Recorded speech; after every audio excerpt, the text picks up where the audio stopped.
Greetings, everyone. I've come to do a video today about Maralen, Ascendant Commander. Just a little deck type thing. I'm not going to take super long with this, but I've modified it from its original design. I've added some things, I've taken some things away. My goal with her is to do a lot of flash creatures, and I have some flash enablers in here. I'm minimal on the pillow fortiness. I've got elephant grass, but that's pretty much it. Can't think of anything else in here. Yeah, no, I think that's the only pillow fortiness. Unless you control it, unless you consider Door of Destinies. I went with Door of Destinies because every time you cast a creature, you put an additional counter on it, and they get the +1/+1 going up and just escalating after every creature being cast, instead of that one from Foundations, I forget what it's called, where you cast it and it just automatically has all the counters on it for all the creatures you have on it. It's not like, it doesn't ramp up the more you put on. It's just there and that's it. So I went with that. Chromatic Lantern for mana fixing. Soul Ring, of course. Lotus Bloom for mana fixing. Mana Vault. I'm going Maskwood Nexus to add, give everything basically changeling. Every creature is every creature type. So that works well with Maralen for the fairies and the elves. Once I get that out, it won't matter which is which. So I've got some budget and non-budget things in here. For one thing, for a budget flash enabler that I just had this randomly in my collection and my bulk rares. It's actually worth more than bulk. It's like at $1.50 now, but I think this is like a hugely overlooked card. You have a Nature's Herald, flash, so she's a flashing elf. You may cast green creature spells as though they had flash. That's huge, like that, and for $1.50. Whereas you've got, what's the other one? Right behind her, I have Foil High Fate Trickster. Just pulled this from a random pack when they were worth like $2 or $3. Now they're worth almost 20. Flash, you may cast spells as though they had flash. Now, well worth the $20, but like, there's a little backup there. They'll just give specifically your green creature spells flash. Now, all the most of the fairies in here have flash. I have some elves that have flash as well. Now there are some flash creatures that I've put in and cut, and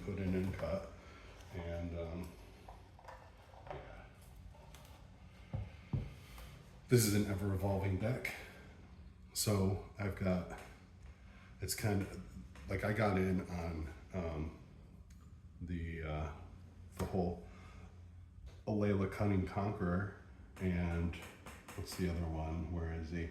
Tegwell, Duke of Splendor. I got in on these in the middle of this past week before they really spiked like they'd spiked, and then I got on these and they spiked even harder. So I'm glad I got them all I got. I already had Talion the Kindly Lord, so he adds some stacks. He's a little bit of a stacksy creature. Pardon me, it's 1,000,000 degrees here in South Australia right now. Down is Elvish Archdruid. He spiked again the other day. He was down to like $5-6, and just this week I've seen he's back up to $23-24, and I pulled him a long time ago. Yarok the Desecrated, so I have like a living Panharmonicon thing going on that's like Panharmonicon on 2 legs. Now, I don't have Bitter Bloom Bearer or Bitter Blossom at the moment. I will get it eventually. But what I do have is Black Market Connections, which is a little bit cheaper.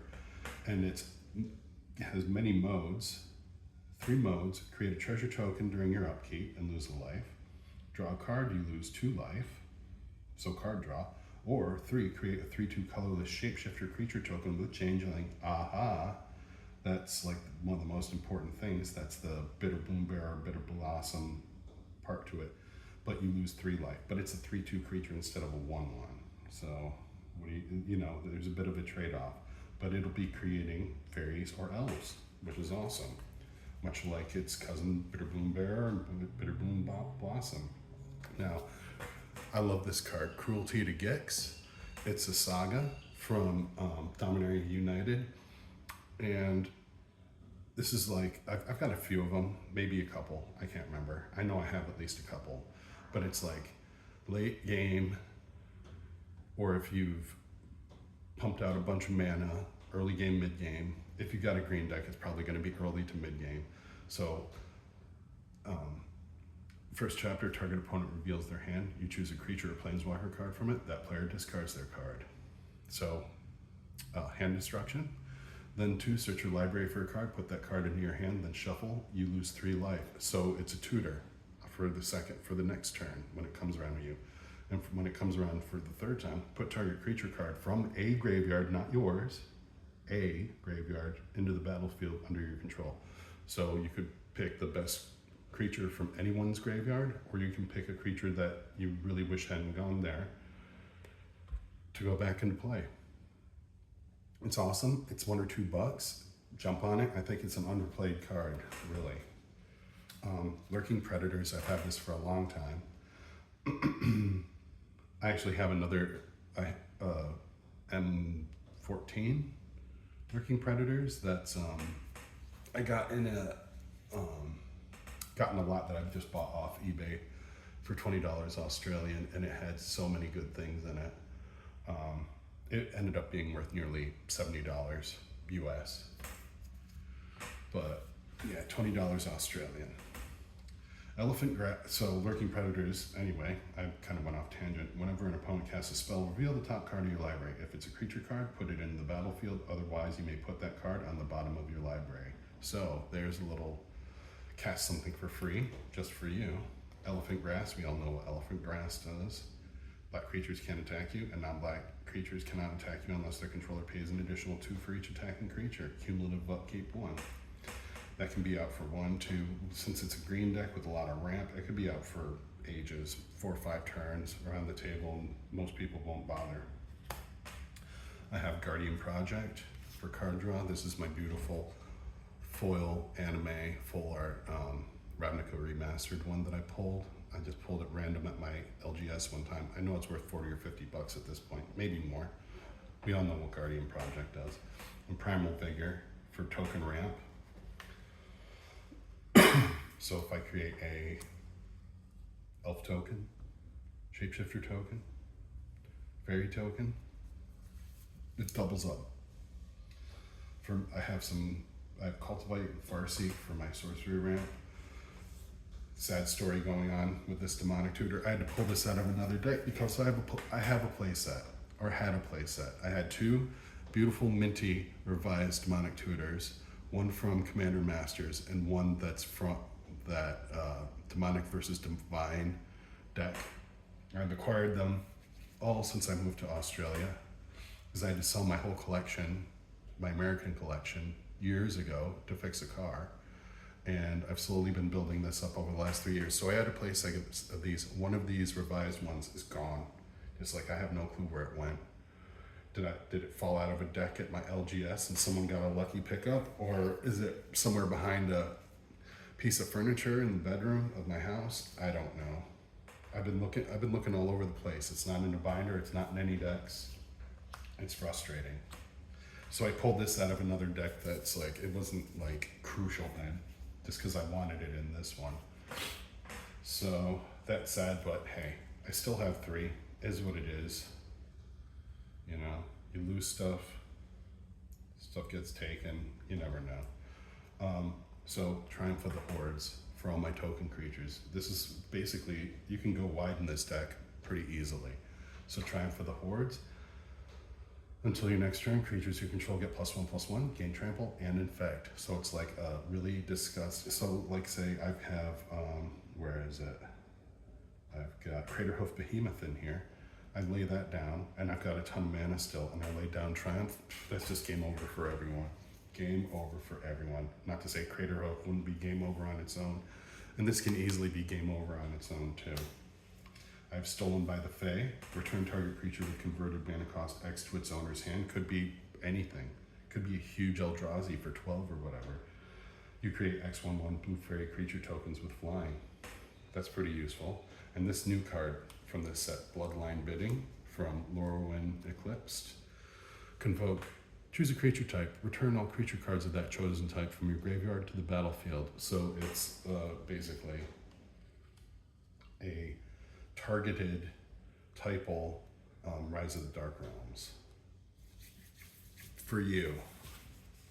Now, we'll see how that goes. If that works out well, I'll keep it. If not, I'll end up putting a Rise of the Dark Realms in here just because it's good, but it's not a game ender, I don't think. So I've got Sudden Spoiling. I've seen this talked about recently. I have one. It's good. I haven't used it much. I'm throwing it in here just to see how good it is because EDH Retcast reckons that you don't realize how good this card is until you cut it, and it's not there anymore. So it's split second, 1 and 2 black. Until end of turn, creatures target player controls lose all abilities and have base power and toughness 0/2. So you just like Maze of Ith everyone's friggin' creatures, which isn't bad. Demonic Consultation. Aha! Just because I decided to be an asshole. So I've got Demonic Consultation. Thassa's Oracle. We know what that does. That's a game winner there. I've got Worldly Tutor as another tutor. I've got Deadly Rollick, full art, from a collector pack I pulled. I have some fairly good luck with packs, we'll put it that way, but I whip a lot too. Heroic Intervention, Putrefy, that's decent. I might change that from that to the one that does creature or enchantment from Duskmourn, the black one, 2 colorless and a black, I forget what it's called, because I feel like that's a little bit better. Elven Ambush makes a whole bunch of elf tokens. That'll be quite useful in this deck. Galadriel Ambush makes a whole bunch of elf tokens and like Heroic Interventions, everything too. Dark Ritual for ramp. Counterspell and Force of Will as well. So I got Dora Destinies, I already talked about that. I've got Chromatic Lantern, Soul Ring, Whisper Silk Cloak, Lotus Bloom, Mana Vault, and Last Squad Nexus for taking care of all the creatures, making them all creature types. So I have the usual suspects for an elf and fairy deck. So I've got Hullbreaker Horror because he's just an asshole for bouncing things. Lissalana Huntmaster, for every time I cast an elf creature, he creates an elf as well. Same goes for Elvish War Master, which is in here. Poison Tip, I actually have Poison Tip Archer, Nadir's Nightblade. There may or may not be another card like that that does a bit of like aristocrat stuff. You know, just like every time an elf dies or a creature on my board dies or a creature in general dies, it deals the damage to everybody.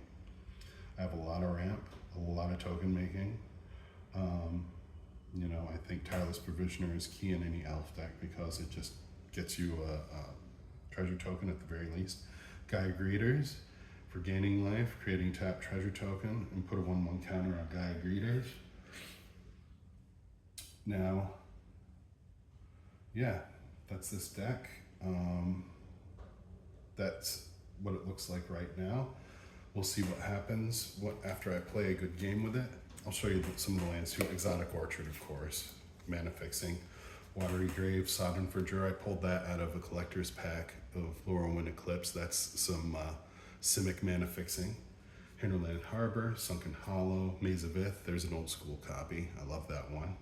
Woodland Cemetery, Wirewood Lodge for elves. Just untapped target elves. Breeding Pool, Cavernous Souls, need that. Pick my creature type. Command Tower, 3-Tree City, quite useful in this deck. Overgrown Tomb, and City of Brass. And then I have my basics. I was going to play this last time at Commander, but I was very short on lands on this, so I fixed that. I fixed the amount of lands. Now I'm like maybe a couple lands over where I should be, but still I want enough to go around. So yeah, this is my Maralen Fae Ascendant Commander deck. Just tuned it again yesterday. Just thought I'd show you what I've done. It's ever evolving. My decks are ever evolving, so that's why I keep making videos. Okay, I hope you enjoyed this, and I hope you subscribe. Feel free to comment, like, and I can't wait to make another video for you guys. Okay, well, I hope you enjoyed that, and we'll see you later. Bye-bye.